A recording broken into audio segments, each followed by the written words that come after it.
अस्सलामुअलैकुम and welcome to Ali's vlogs. काफ़ी दिनों से मैं व्लॉग नहीं कर पाया, कुछ निजी मसरूफियात, इसकी तफसीलात फिर कभी इंशाअल्लाह ताला। बहरहाल आई ट्राई माई बेस्ट कि मैं अपने इस चैनल पे आपके साथ टच में रह सकूं। कुछ अहम चीज़ें हैं जो आपके साथ शामिल करना चाहूँगा। एक तस्वीर सोशल मीडिया पर बड़ी वायरल, पाकिस्तानी इसके ऊपर तनकीद कर रहे हैं।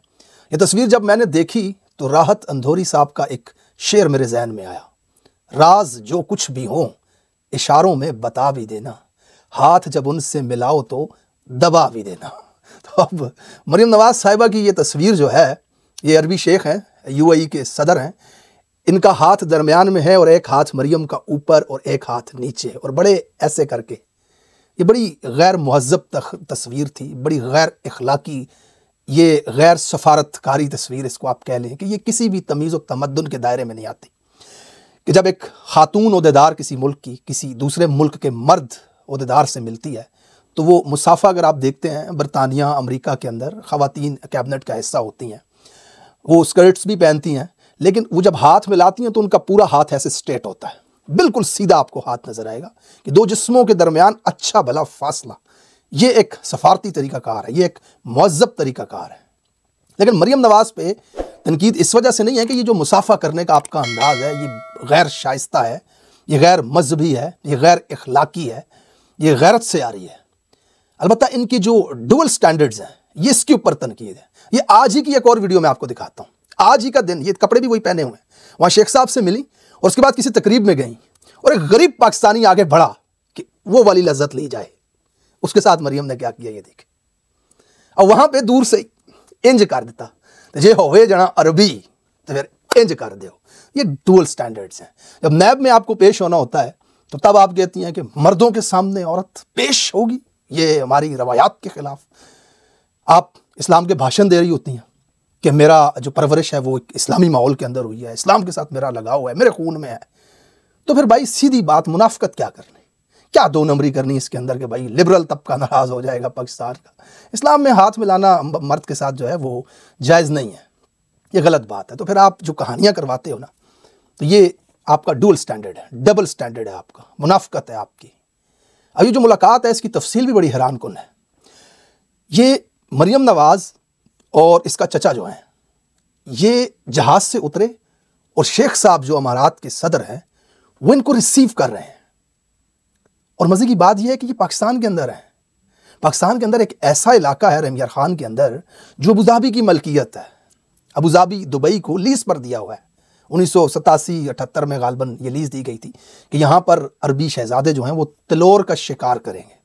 बाय द वे तलोर एक ऐसा जानवर है जिसके बारे में कहा जाता है कि ये जो जिनसी ताकत है उसके लिए बहुत बहुत ज़रूरी है और इसके काफ़ी फ़वाइद हैं।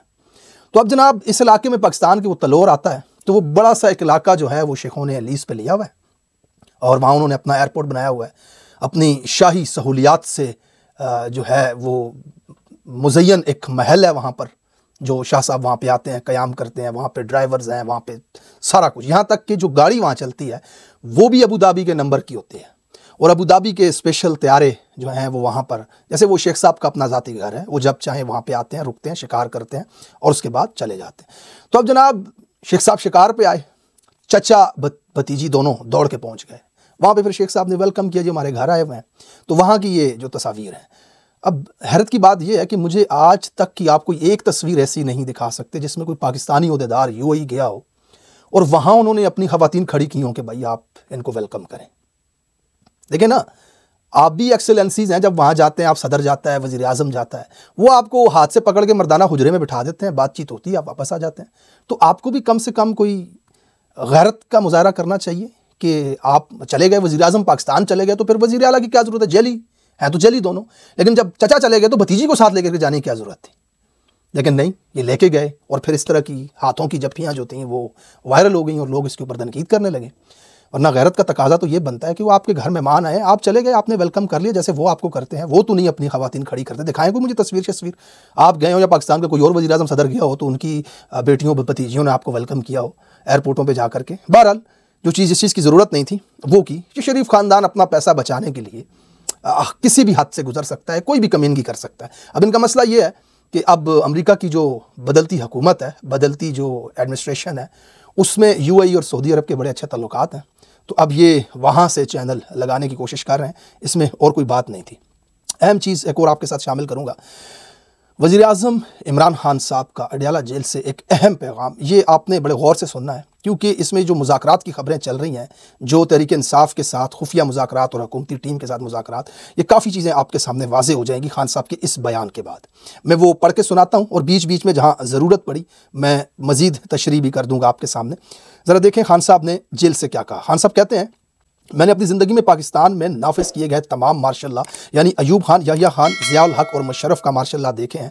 याहिया खान और ज़ियाउल हक का मार्शल लॉ पाकिस्तान की तारीख का बदतरीन मार्शल लॉ था, जिसमें जमहूरियत को बिल्कुल रौंदा गया था। मुशर्रफ इस हवाले से कदरे लिबरल था। जो कुछ आज इस मुल्क में जमहूरियत के नाम पर हो रहा है, इसका मुवाजना सिर्फ और सिर्फ याहिया खान के दौर से किया जा सकता है। मार्शल लॉ में सबसे पहले जमहूरियत, आज़ाद अदलिया और आज़ाद मीडिया का गला घोंटा जाता है, ताकि आमिर की गलतकारियों पर कोई आवाज़ बुलंद करने वाला ना हो। आज़ाद मीडिया चूँकि तनकीद करता है, इसलिए इसकी आवाज़ बंद कर दी जाती है। अदलिया क्योंकि गलत फैसलों पर एक्शन लेने का हक रखती है और इसलिए इसके इख्तियारात भी सल्ब कर लिए जाते हैं। आज इस जमहूरियत की आड़ में नाफिज इस मार्शल लॉ में ये तमाम फस्ताई हरबे बदरजा उत्तम मौजूद हैं। ये कैसी जमहूरियत है जिसमें पाकिस्तान के सबसे मकबूल और बड़ी पार्टी के चेयरमैन का नाम तक मीडिया पर लेने पर पाबंदी है।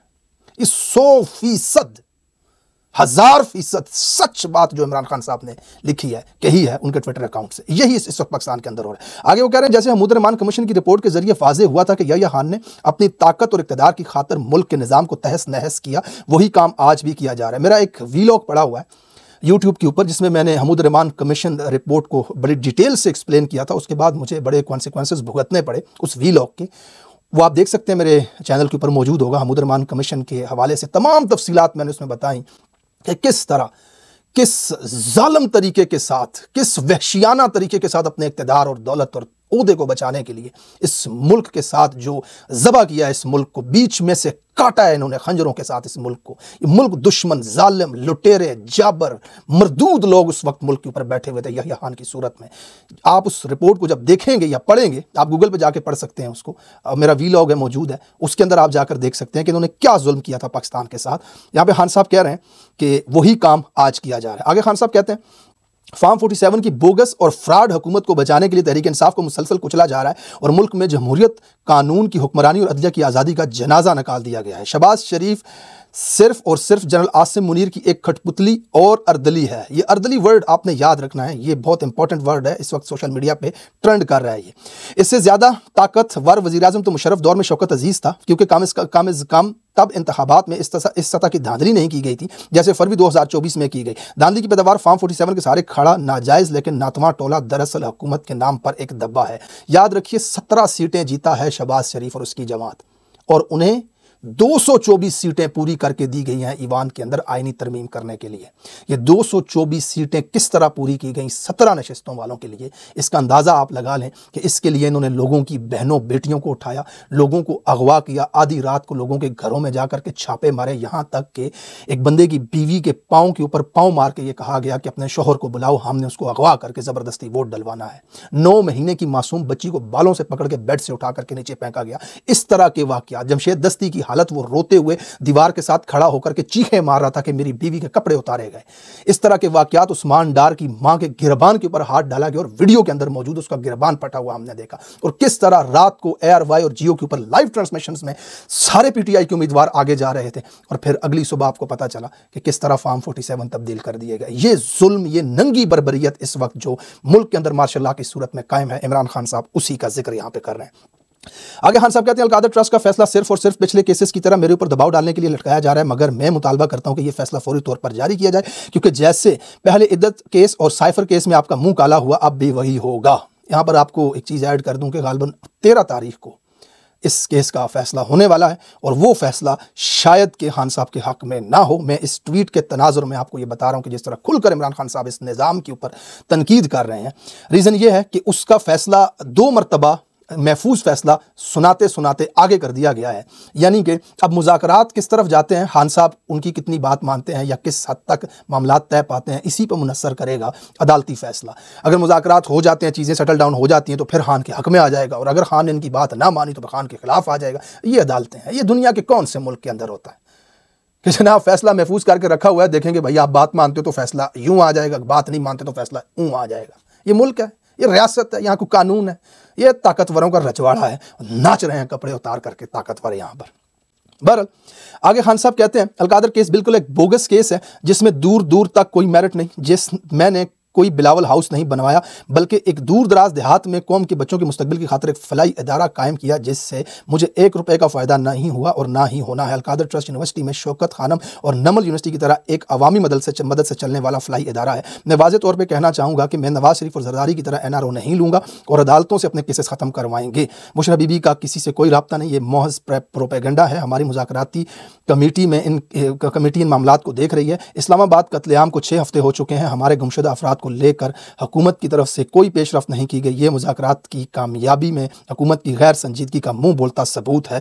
पाकिस्तान में मईशत का हाल बदतरीन है, ग्रोथ रेट 0 है। मसनूई तरीके से डॉलर को काबू में रखना कोई माशी कामयाबी नहीं होती। मुल्क में तरक्की सिर्फ सरमायाकारी से आती है और सरमायाकारी कभी ऐसे मुल्क में नहीं आती जहाँ कानून का वजूद ही फौत हो चुका हो, अदालतें आज़ाद ना हो, दहशतगर्दी हो और जहां असल अवामी नुमाइंदगान हुकूमत के बजाय जेलों में हों। ऐसा मुल्क कभी तरक्की नहीं कर पाता। बड़े वाज़े अल्फाज में इस ट्वीट के तनाजुर में इमरान खान साहब ने यह वाज़े कर दिया है कि हुकूमत और इस्टेब्लिशमेंट इस वक्त कोई मुज़ाकरात नहीं चाहती, इसी कब्ज़े को मज़ीद आगे जारी रखना चाहते हैं। लेकिन सवाल यह है कि वो इस कब्ज़े को कब तक जारी रख सकेंगे। इस वक्त दुनिया के हालात बड़ी तेज़ी से तब्दील हो रहे हैं। अमेरिका के अंदर 20 जनवरी को डोनाल्ड ट्रंप साहब हल्फ उठाएंगे और उसके बाद पाकिस्तान की तरफ उनकी नज़र ज़रूर जाएगी और देखते हैं कि ये इस्टेब्लिशमेंट अमेरिका के किसी हुक्म को टाल सकती है या नहीं। यहाँ पे एक चीज़ वाज़े हो जानी चाहिए कि अमेरिका को इमरान खान साहब से कोई हमदर्दी नहीं है, ना ही अमेरिका ये चाहेगा कि इमरान खान साहब बाहर आ जाएं। लेकिन यहाँ पे मसला ये है कि जो बाइडन की जो एडमिनिस्ट्रेशन थी जिसने इस रजीम चेंज में मदद की इनकी और इमरान खान को हटाने में और हर फस्तायत की पुश्त पनाही की, वो रजीम इस वक्त दुनिया के सुपर पावर कंट्री के जो सबसे बड़े ऑफिस है वहाँ से निकल जाएगी। तो अब नई एडमिनिस्ट्रेशन जो है उसे क्या फ़ायदा है इमरान खान को जेल में रखकर या इस फस्ताई और जेली हुकूमत को सपोर्ट करके। तब मसला यह है कि अमेरिका जो इंसानी हकूक़ का लंबरदार है, दुनिया में रूल ऑफ लॉ की बात करता है, उसके सामने, उस एडमिनिस्ट्रेशन के सामने जब ये सारे मामलात आएंगे तो बीइंग अ न्यूट्रल वो ये चीज़ ज़रूर सामने रखेगा कि अवाम को वोट देने का हक दो और अवाम के मुंतखब नुमाइंदों को ही पार्लियामेंट में लेकर के जाओ। तो इस तरह का जो प्रेशर है उसके नतीजे में फिर इमरान खान साहब की जो रिहाई है वो हो सकती है। आखिर में आपके साथ एक खबर शामिल करूंगा। ये लाहौर से जनाब ख्वाजा कामरान साहब हैं जिनको 12 दिसंबर को इनके घर से एलीट पुलिस और सादा कपड़ों में मलबूस अफराद ने एक सफ़ेद वीगो में अगवा किया, लेकिन वो आज तक अपने घर वापस नहीं आ सके। इस घर के अंदर एक ये साहब जो हैं ख्वाजा कामरान, एक इनकी बेगम और 2 बेटियाँ इनकी रहती हैं। अब इनकी एक बेटी की शादी थी 28 दिसंबर को, जबकि बाप के अगवा होने के बाद शादी की तारीख बदली गई एक उम्मीद के साथ कि बाप वापस आएगा, लेकिन बाप वापस नहीं आया और वो शादी अब तक नहीं हो सकी। अब तक इस शख्स के बारे में कुछ नहीं पता। वो अदालतों से रुजू कर चुके हैं, थाने जा चुके हैं, रियासत को कुछ नहीं पता कि जीता जागता आदमी डालों में लोग आए और घर से उठा के ले गए और कहाँ चला गया, किसके पास उस वक्त मौजूद है। उनकी बेटी का मुख्तसर सा वीडियो पैगाम आपके साथ शामिल करता हूँ। अपना ख्याल रखिएगा, मिलते हैं अपने अगले व्लॉग में। अल्लाह हाफिज़। अस्सलाम वालेकुम, मैं ख्वाजा कामरान की बेटी और लाहौर की रिहायशी हूँ। 12 दिसंबर रात 1 बजे हमारे घर पंजाब पुलिस, एलीट फोर्स और चंद नामालूम अफराद की रेड हुई जो दरवाजा फैलांग के हमारे घर में दाखिल हुए। उन्होंने आते साथ ही हम सबके फोन ले लिए और वो एक फोन का मुतालबा करते रहे जो मेरे वालिद साहब यूज कर रहे थे। शुरू में उनको कुछ वो फोन नहीं मिला, लेकिन जब उनको फोन मिला तो उन्होंने मेरे वालिद साहब को कहा कि आप हमारे साथ चलें। मैंने उनसे बड़ी रिक्वेस्ट की कि 28 दिसंबर को मेरी शादी है, हमने सारे इंतजाम कर लिए, चंद दिन रह गए हैं, तो आप इस तरह मत करें। पहले तो वो हमें ये कहते रहे कि हम 2 घंटे में उनको छोड़ जाएंगे, हमने उनसे कुछ इन्वेस्टिगेशन करनी है जो हम आपके सामने नहीं कर सकते। तो हमने उनसे पूछा कि उनके ऊपर क्या एलिगेशन है, आप क्यों लेकर जा रहे हैं, कहाँ लेकर जा रहे हैं। तो उनके पास इस बात का कोई जवाब नहीं था। जाते हुए बस उन्होंने हमें इतना कहा कि आप अपने मुतलका थाने जाए।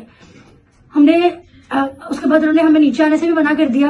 उन्होंने हम सबको कहा कि उन्होंने हमें कहा कि अगर आपने 2 घंटे किसी को कॉल की या फिर आप घर से बाहर गए तो हम आप मजबूरन हम आपके सारे फोन ले जाएंगे और हम आपको बाहर से भी ताला लगा जाएंगे। वो पूरी रात हमने 2 घंटे के इंतजार में जाके गुजारी, लेकिन 12 की रात से लेके आज तक 20 से ऊपर दिन हो गए, मुझे मेरे वालिद साहब का कुछ पता नहीं चला कि वो कहाँ है, किस हाल में है, उनको किस जुर्म में लेकर गए हैं और कौन लेकर गए हैं। हमने लाहौर के हर थाने में हर जगह पता कराया, लेकिन हर पुलिस स्टेशन वालों ने कहा कि वो हमारे पास नहीं है, हमने उनको गिरफ्तार नहीं किया। फिर हमने कोर्ट में पिटीशन फाइल की, लेकिन हमें वहां से भी कोई मदद नहीं मिली। हमारी 2 दफा पिटीशन डिस्पोज ऑफ हो गई। 28 तारीख को मेरी शादी थी, जो कि मेरी शादी नहीं हुई, हमें पोस्टपोन करनी पड़ी क्योंकि मेरे वालिद साहब को कुछ पता नहीं चल रहा था। तो मैं ये दरख्वास्त करती हूँ कि हमें बताया जाए कि मेरे वालिद साहब को किसने अगवा किया है, कौन लेकर गए हैं, किस जुर्म में लेकर गए हैं। 20 से ज्यादा दिन हो गए हैं, हमारी फैमिली को कुछ पता नहीं है। मेरी मदर है, मेरे साथ मेरी सिस्टर है, बस हम 3 लोग हैं। हमें कुछ पता नहीं है कि हमें कहाँ जाना है, हमने कहाँ ढूंढना है। हम हर पुलिस स्टेशन हर जगह जा चुके हैं, लेकिन हमें कुछ पता नहीं चल रहा कि हमने कहाँ जाना है। ये बहुत गलत है। हम लोगों को बताया जाए कि वो किधर है, किस हाल में है, किस जुर्म में उनको गिरफ्तार किया गया है। शुक्रिया।